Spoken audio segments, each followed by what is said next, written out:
श्रीगुरुभ्यो नमः।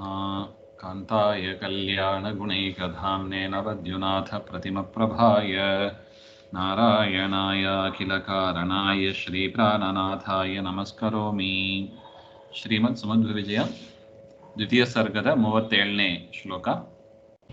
रोधे क्रिया समभिहारत एव वृत्ते उतस्य मातरिचिरादपि नागतायां जग्राह बालमतचैक्षतमातृमार्गं सापि क्रिया समभिहारत एव बाला.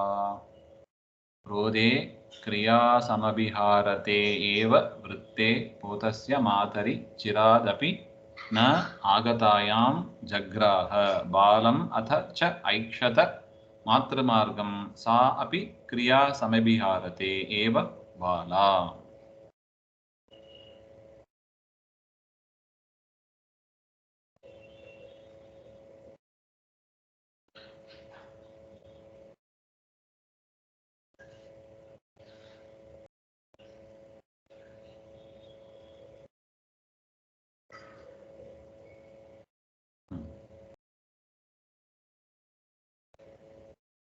पूतस्य रोदने पूतस्य रोदे क्रिया ಸಮಭಿಹಾರತ ವೃತ್ತೆ ಅಂದರೆ ಹಿಂದೆ ನೋಡಿದಂತೆ ತಾಯಿಯಾದವರು ಆ ವಾಸುದೇವನನ್ನು ಬಿಟ್ಟು ಅಕ್ಕನ ಹತ್ರ ಹೇಳಿ ನೋಡ್ಕೊಂತ ಹೇಳಿ ಕೆಲಸ ನಿಮಿತ್ತವಾಗಿ ಬೇರೆ ಕಡೆ ಹೋಗಿದ್ರು. ಆ ಮಗು ಅಳ್ತಾ ಇತ್ತು. ಒಳ್ಳೆ ಮಾತಿನಿಂದ ಸಾಂತ್ವನ ಮಾಡ್ತಾ ಇದ್ದಾಳೆ ಆ ವಾಸುದೇವನ ಅಕ್ಕ, ಆ ಕನ್ಯೆಯಾದವಳು. ಆಮೇಲೆ ಏನಾಯಿತು ಹಾಗೆಂಬುದನ್ನು ಈ ಶ್ಲೋಕದಲ್ಲಿ ಹೇಳ್ತಾ ಇದ್ದಾರೆ. ಆ ಮಗು ಬಾಲಕಸ್ಯ ರೋದನೆ ಆವೃತೆ ಪುನಃ ಪುನಃ ಏವ ಇತ್ಯರ್ಥ ಪ್ರವೃತ್ತಿ. ಮತ್ತೆ ಮತ್ತೆ ಆ ಮಗು ಅಳ್ತಾನೆ ಇತ್ತಂತೆ. ಎಷ್ಟು ಸಮಾಧಾನ ಮಾಡಿದರೂ ಕೂಡ ಅಳು ನಿಲ್ಲಿಸ್ತಾನೆ ಇಲ್ಲ. ಮಗು ಒಂದ್ ಕಡೆ ಅಳ್ತಾ ಇದೆ. ಮಾತರಿ ಅಪಿ ಚಿರಾತ್ ನ ಆಗತ. ತಾಯಿ ಕೂಡ ಹೋದವರು, ಕೆಲಸ ನಿಮಿತ್ತವಾಗಿ ಹೋದವರು, ಸಮಯ ಬಹಳ ಆಯಿತು, ಬಂದೇ ಇಲ್ಲವಂತ, ವಾಪಸ್ ಬಂದೇ ಇಲ್ಲ. ಆಗ ಏನ್ ಮಾಡಬೇಕು ಆ ಮಗು, ಆ ಕನ್ಯೆ ಆದಳು ಏನ್ ಮಾಡಬೇಕು? ಆ ಕನ್ಯೆ ರುದಂತಂ ಬಾಲಂ ಜಗ್ರಾಹ. ಏನ್ ಮಾಡ್ಬೇಕು ಅಂತ ಗೊತ್ತಾಗದೆ ಆ ಮಗುವನ್ನ ಎತ್ತಿಕೊಂಡ್ಲು. ಇತಸ್ತತಃ ಲೋಟನಂ ಯಥಾ ನ ಕುರ್ಯಾ ತಥಾ ಗೃಹೀತ. ಇಲ್ಲಲ್ಲಿ ತಿರುಗಾಡದಂತೆ ಎತ್ಕೊಂಡ್ಲು.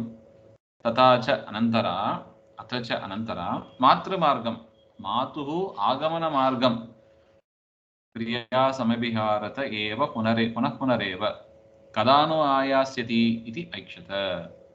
ತಾಯಿ ಬರುವ ಆ ಮಾರ್ಗ ಅದನ್ನೇ ಮತ್ತೆ ಮತ್ತೆ ನೋಡ್ತಾ ಇದ್ಲಂತೆ ಆ ಕನ್ಯೆ. ಯಾವಾಗ ಬರೋಳು ಅಮ್ಮ ಹಾಗೆ ಅಂತ ನಿರೀಕ್ಷೆ ಮಾಡ್ತಾ ಇದ್ಲು ಅಂತ ಹೇಳ್ತಾರೆ.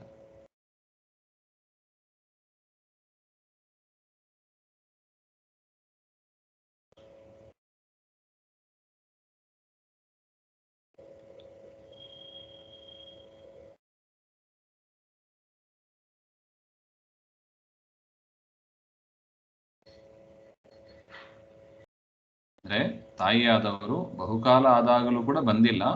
ಆ ಸಂದರ್ಭದಲ್ಲಿ ಅತ್ಯಂತಂ ರುದಂತಂ ಬಾಲಂ, ಅಳುತ್ತಾ ಇರುವ ಮಗುವನ್ನ ಕೈಯಿಂದ ಎತ್ತುಕೊಂಡು ಕಟವು ಸೊಂಟದಲ್ಲಿ ಇಟ್ಟುಕೊಂಡು ಸ್ವಯಮಪಿ ಕನ್ಯಾ ತಾನೇ ಪುನಃ ಪುನಃ ಮತ್ತೆ ಮತ್ತೆ ಗೃಹಾತ್ ಬಹಿಹಿ ಗಮನಾಗಮನೆ, ಹೊರಗೆ ಹೋಗೋದು ಒಳಗೆ ಬರೋದು, ಹೊರಗೆ ಹೋಗೋದು ಒಳಗೆ ಬರೋದು, ಹೊರಗೆ ಹೋಗಿ ಮಾತು ಮಾರ್ಗಂ ಪ್ರತಿ ಐಕ್ಷತ, ತಾಯಿ ಬರುವ ಮಾರ್ಗವನ್ನ ನೋಡ್ತಾ ಇದ್ರು ಅಂತ ಒಟ್ಟು.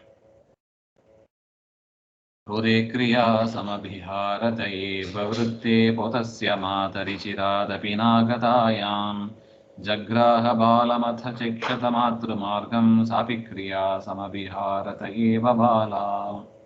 श्रीमध्वान्तर्गत श्रीकृष्णार्पणमस्तु. श्रीहरे नमः.